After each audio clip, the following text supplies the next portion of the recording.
ஹதீஸ் வந்திருக்கிறது. ரசூலுல்லாஹ்வுடைய பிரதானமான உபதேசங்களில் கட்டுப்பட்டது துஹா தொழுகையை நீங்கள் விட்டுவிடாதீர்கள், பல்வேறு விதமான பரக்கத்துகள் இதில் இருக்கிறது. அதற்கு அபூ ஹுரைரா ரலியல்லாஹு அன்ஹு அவர்கள் அறிவிப்பார்கள், புகாரியிலே பதிவாக இருக்கும், ரசூலுல்லாஹ் எனக்கு பிரத்யேகமாக சொன்னார்கள், வசியத் செய்தார்கள், உபதேசம் செய்தார்கள் 3 விஷயத்தை கொண்டு. அந்த 3லே முக்கியமானது ஸலாத்துல் துஹா, துஹா தொழுகையை நீங்கள் கைவிட்டு விடாமல் கடைபிடியுங்கள் என்று எனக்கு சொல்லித் தந்தார்கள். நாம் கேட்டு கிடைத்த அருள் என்பது இருக்கலாம் வாழ்க்கையிலே. கேட்காமலேயே பல அருளை அல்லாஹ் நமக்கு தந்திருக்கிறான், பல்வேறு நிஅமத்துகளை தந்திருக்கிறான். அதிலே முக்கியமானது, பிரதானமானது, நாமெல்லாம் அல்லாஹ் என்று இறைவனை ஒருவன் என்று ஏற்றிருக்கிறோம்.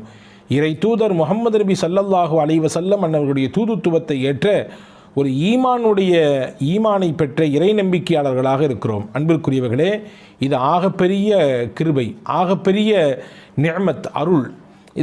பொதுவாகவே நன்றி செய்கிற பொழுது மென்மேலும் உங்களுக்கு நாம் கொடுத்த அருளை அதிகரித்து தருவோம் என்று அல்லாஹ் சொல்கிறான்.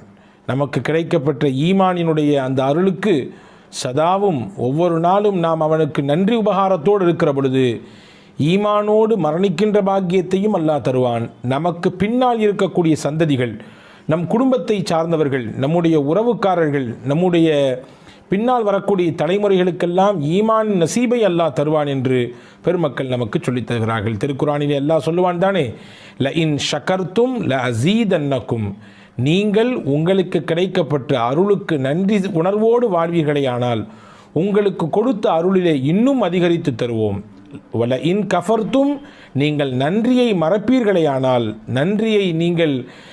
நன்றியை விட்டு அப்பாற்பட்டு வாழ்வீர்களேயானால் உங்களுக்கு லயின் கஃபர்த்தும் இன்ன அதாபி ல ஷதீத், என்னுடைய வேதனை மிகவும் கடுமையானதாக இருக்கும் என்று ரப்புல் ஆலமீன் அல்லாஹ் சொல்லித் தருகிறான். அன்பிற்குரியவர்களே, இந்த நூலிலே நாம் ஜுல்ஃபிகார் நக்ஷபந்தி தாமத் பரக்காத்துஹும் அவர்கள் தொகுத்த 10 விதமான ஆலோசனைகள் என்ற நூலின் மொழியாக்கத்திலே இருந்து சில விஷயங்களை தான் நாம் பார்த்து வருகிறோம். அந்த நூலிலே ஹஜ்ரத் ஜுல்ஃபிகார் நக்ஷபந்தி ரஹிமஹுல்லா அவர்கள், தாமத் பரக்காத்துஹும் அவர்கள் சொல்கிறார்கள், நன்றி உணர்வோடு வாழக்கூடிய மனிதராக நாம் இருப்பதற்கு நாயகத்திடத்திலிருந்து சில பாடங்களை எடுத்துக்கொள்ள வேண்டும். நபிகள் நாயகம் ஸல்லல்லாஹு அலைஹி வஸல்லம் கற்றுத்தந்த ஒரு பிரதானமான பிரார்த்தனை தான் ரலீத்து பில்லாஹி ரப்பா ஒபில் இஸ்லாமி தீனா ஒபி முஹம்மதின் ஸல்லல்லாஹு அலைஹி வஸல்லம் நபிய்யம் வ ரசூலா. ரலீத்து பில்லாஹி ரப்பா, அல்லாஹுவை நான் ரப் என்று, எஜமானன் என்று பொருந்திக் கொண்டேன்.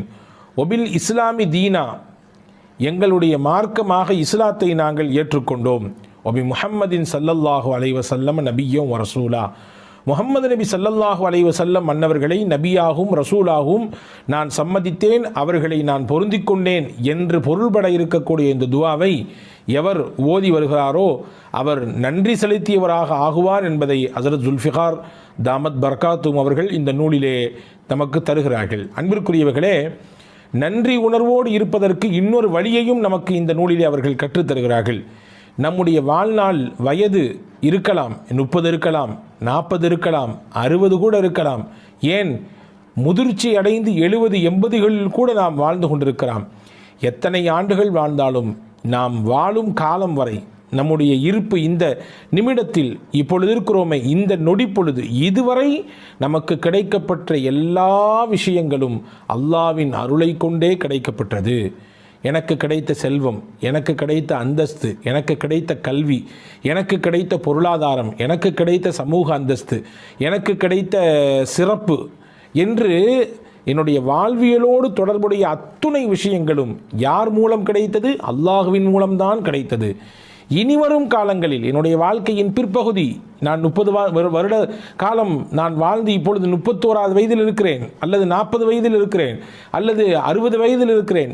இனி என் ஹயாத் முடியும் வரை, என்னுடைய வாழ்க்கையின் கடைசி வரை கிடைக்கக்கூடிய விஷயமும் அல்லாஹ்விடத்தில் தான் கிடைக்கும் என்ற நம்பிக்கையோடு ஒருவர் அந்த நிலைப்பாட்டை வெளிப்படுத்தக்கூடியவராக இருப்பாரேயானால் நிச்சயமாக அவரும் நன்றி உணர்வு மிக்கவர் என்பதை பெருமக்கள், குறிப்பாக ஹஜ்ரத் தாமத் பரக்காத்துஹும் ஜுல்ஃபிகார் தாமத் பரக்காத்துஹும் அவர்கள் சொல்கிறார்கள். அன்பிற்குரியவர்களே, என்னுடைய திறமையாலோ, என்னுடைய கல்வி அறிவினாலோ, என்னிடத்தில் இருக்கக்கூடிய செல்வ செழிப்பினாலோ, என்னிடத்தில் இருக்கக்கூடிய அதிகாரத்தினாலோ, என்னிடத்தில் இருக்கக்கூடிய பலத்தினாலோ எதுவும் கிடைக்கவில்லை, எல்லாம் அல்லாவின் அருள் என்ற எண்ணத்தோடு ஒருவர் தன்னுடைய வாழ்வை அமைத்துக் கொள்வாரையானால் அவரும் நன்றிக்குரியவர், நன்றி செலுத்தியவராக இருப்பார் என்பதை ஹஜ்ரத் ஜுல்ஃபிகார் தாமத் பரகாத்துஹும் அவர்கள் சொல்லித் தருகிறார்கள். அன்பிற்குரியவர்களே, எனவே நன்றி உணர்வோடு வாழ வேண்டும். அது நம்முடைய கடைசி நிமிடத்திலே கலிமாவின் பாக்கியத்தை நமக்கு பெற்றுத்தரும். ஹஜ்ரத் ரசூலுல்லாஹி ஸல்லல்லாஹு அலைஹி வஸல்லம் அன்னவர்கள் சொல்லக்கூடிய ஹதீஸ் பதிவு செய்யப்பட்டிருக்கிறது தானே, நாம் எல்லாம் பல தடவை கேட்டிருப்போம் தானே. முஸ்லிம் ஷரீஃபிலே வருகிறது, ரசூலுல்லாஹி ஸல்லல்லாஹு அலைஹி வஸல்லம் சொல்வார்கள், அபூதருல் கிஃபாரி ரலியல்லாஹு அன்ஹு அவர்களுடைய அறிவிப்பு, குல் யுஸ்பிஹு அலா குல்லி சுலாமா மின் அஹதிக்கும் சதகா. உங்களிலே ஒவ்வொருவரும் தினசரி காலை உங்களுடைய உடலிலே இருக்கக்கூடிய ஒவ்வொரு மூட்டு எலும்புக்கு ஜாயிண்ட்டுகள் இருக்கிறது தானே, உடலிலே ஒவ்வொருவருடைய உடலிலும் ஜாயிண்ட்டுகள் இருக்கிறது. நீங்கள் விரலை எடுத்துக்கொள்ளுங்கள், இந்த விரலிலே 3 விதமான ஜாயிண்ட்டுகள் இருக்கிறது, 1 2 3. அதே போன்று உடலிலே எத்தனையோ ஜாயிண்ட்டுகள் இருக்கிறது. ஹஜ்ரத் ரசூலுல்லாஹி ஸல்லல்லாஹு அலைஹி வஸல்லம் சொன்னார்கள் 360 ஜாயிண்ட்டுகள் இருக்கிறது, 360 மூட்டு இணைப்புகள் இருக்கிறது. இந்த ஒவ்வொரு இணைப்புக்கும் ஒவ்வொரு சதக்கா தர வேண்டும் என்றார்கள் ரசூலுல்லாஹி ஸல்லல்லாஹு அலைஹி வஸல்லம். ஏனென்றால் காலையில் நீங்கள் எழுகிற பொழுது ஆரோக்கியமாக எழுகிறீர்கள். ஹஜ்ரத் அல்லாமா குர்துபி ரஹ்மத்துல்லாஹி அந்த ஹதீஸுக்கு விளக்கம் எழுதுகிற பொழுது இப்படி எழுதுவார்கள், எந்த மனிதனுடைய ஜாயிண்டுகள் செயல்படாமல் ஸ்தம்பித்து விட்டதோ அவனுடைய வாழ்க்கையும் முடமாகி போகும். நினைத்து பாருங்கள், நம்முடைய கையிலே 5 விரல் இருக்கிறது. நாம் நினைத்த மாதிரி நாம் மடக்கிக் கொள்கிறோம், விரித்து கொள்கிறோம், நினைத்ததை பிடித்து தூக்குகிறோம், தேவை உள்ளதை நாம் தட்டுகிறோம், அதே போன்று எடுக்கிறோம் வைக்கிறோம், இப்படி பல விஷயங்களை செய்கிறோம். அப்படி இருக்குதானே.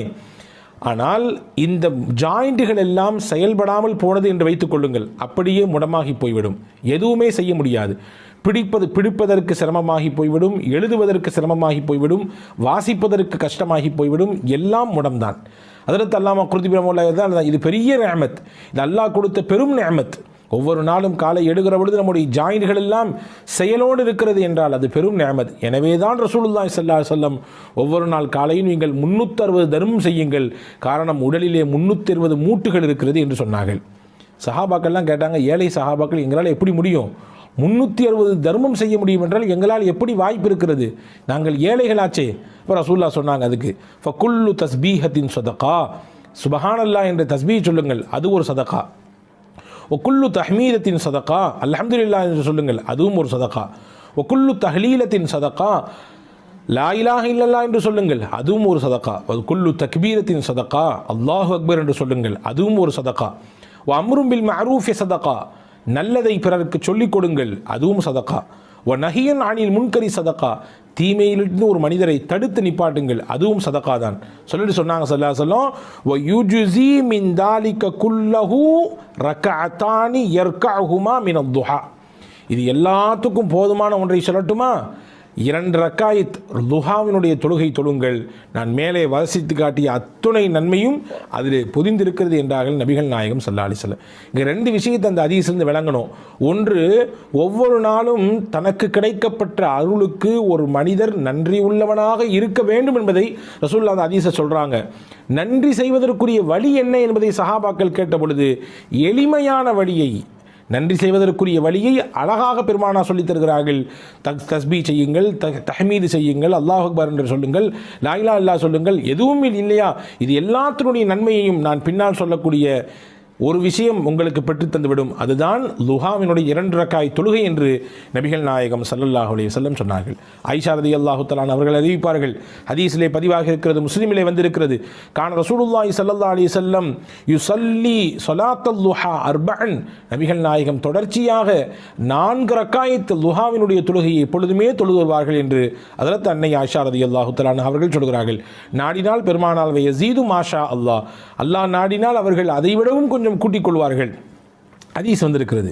ரசூலுல்லாஹ்வுடைய பிரதானமான உபதேசங்களில் கட்டுப்பட்டது லுஹா தொழுகையை நீங்கள் விட்டுவிடாதீர்கள், பல்வேறு விதமான பரக்கத்துகள் இதில் இருக்கிறது.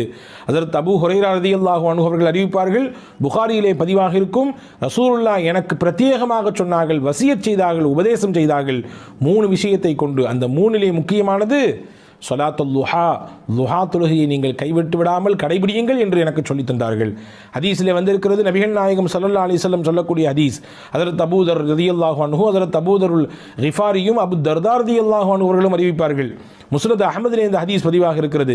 அல்லாஹ் சொல்வதாக ரசூலுல்லாஹ் சொன்னார்கள், இப்ன ஆதம், ஆதமுடைய மகனே, இர்க அலி மின் அவ்வலின் நஹாரி அர்பஅ ரக்அத்தின், எனக்காக வேண்டி பகலினுடைய ஆரம்ப பகுதியிலே 4 ரக்காய் தொழுதுவா, அக்ஃபிக ஆஹிரஹு, நீ அப்படி தொழுது வருவதை வளமையாக்கி கொண்டால், இந்த லுஹாவினுடைய தொழுகையை கடைபிடிப்பதை நீ வளமையாக்கி கொண்டால், அன்றைய நாள் முழுக்க உனக்கு உன் தேவைக்கு நானே போதுமானவன். அல்லாஹ் சொல்கிறான், உனக்கு என்னென்ன விஷயமெல்லாம் இருக்கிறதோ அத்துணைக்கும் நான் பொறுப்பு, நான் உனக்கு பொறுப்பாளியாக வந்து விடுகிறேன் என்று அல்லாஹ் சொன்னதாக நபிகள் நாயகம் ஸல்லல்லாஹு அலைஹி வஸல்லம் சொன்னார்கள். ஒரு ஹஜ்ஜி, ஒரு பரிபூர்ணமான உம்ரா, அதனுடைய நன்மையை பெற வேண்டும் என்ற ஆசை இருக்கிறதா, தினசரி துஹா தொழுது வாருங்கள் என்று பெருமானா சொன்ன ஹதீஸ் முஸ்லிமிலே பதிவாக இருக்கிறது. ஹஜ்ரத் அனஸ் இப்னு மாலிக் ரலியல்லாஹு அன்ஹு அவர்களுடைய அறிவிப்பாக, நாங்கள் எங்கள் வாழ்க்கையில் பரக்கத்தை எதிலிருந்து பெற்றுக்கொண்டோம்? லுஹா தொழுகையின் மூலமாக பெற்றுக்கொண்டோம். இன்று பரக்கத்தில்லை, மிகப்பெரிய பஞ்ச நிலை ஏற்பட்டிருக்கிறது, மாத வருமானம் போதாக்குறையாக இருக்கிறது, பத்தாக்குறையாக இருக்கிறது, எங்களுக்கு நெருக்கடியான வாழ்க்கை இருக்கிறது, ரஹ்மத்தும் பரக்கத்தும் வேண்டும் என்று கேட்கக்கூடியவர்கள் நிறைய நம்மிலே உண்டு. அவர்களுக்கெல்லாம் நபிகள் சொல்லக்கூடிய பாடம், லுஹா தொழுகையை கையில் எடுங்கள். அன்பர்களே, லுஹாவிலே இவ்வளவு பெரிய நன்மைகள் இருக்கிறது. லுஹா தொழுகையிலே ரசூலுல்லாஹி ஸல்லல்லாஹு அலைஹி வஸல்லம் அன்னவர்கள் இந்த ஹதீஸின் ஊடாக 2 செய்தியை சொல்லிவிட்டார்கள். ஒவ்வொரு நாளும் அல்லாஹ் உங்களுக்கு வழங்கியிருக்கக்கூடிய அருளை நீங்கள் மறந்து விடாதீர்கள், அவனுக்கு நன்றி செய்து கொண்டே இருங்கள். அந்த நன்றி செய்வதற்குரிய வழியை சொல்லுகிற பொழுது லுஹாவை நீங்கள் தொழுகுங்கள். அதன் மூலமாக நன்றி செய்த நடிகாராகவும் நீங்கள் ஆக முடியும். உங்கள் வாழ்க்கையிலே கிடைக்க வேண்டிய எல்லா விதமான விஷயங்களுக்கும் அல்லாஹ் உங்களுக்கு பொறுப்பாளியாக மாறுகிற உயர்ந்த அந்தஸ்திற்கு உயர முடியும் என்பதையும் நபிகள் நாயகம் ஸல்லல்லாஹு அலைஹி வஸல்லம் இந்த ஹதீஸின் வழியாக நமக்கு சொல்லித் தருகிறார்கள். அன்பர்களே, எனவே நன்றி உள்ள அடியாராக நாம் இருக்கிற பொழுது நிச்சயமாக நமக்கு அல்லாஹ் வழங்கியதை இன்னும் அதிகப்படுத்துவான் என்பது ஒருபுறம் இருந்தாலும், மறுபுறம் முக்கியமாக நம்முடைய கடைசி சமயத்திலே கலிமாவின் பாக்கியம் கிடைக்கும். ஒரு கல்லில் 2 மாங்காய் என்று இதைதான் சொல்வார்களோ, வல்ல ரஹ்மான் பின்பற்றி நடக்கக்கூடிய தௌஃபீகை உங்களுக்கும் எனக்கும் எல்லா மக்களுக்கும் தருவானாக. அடுத்த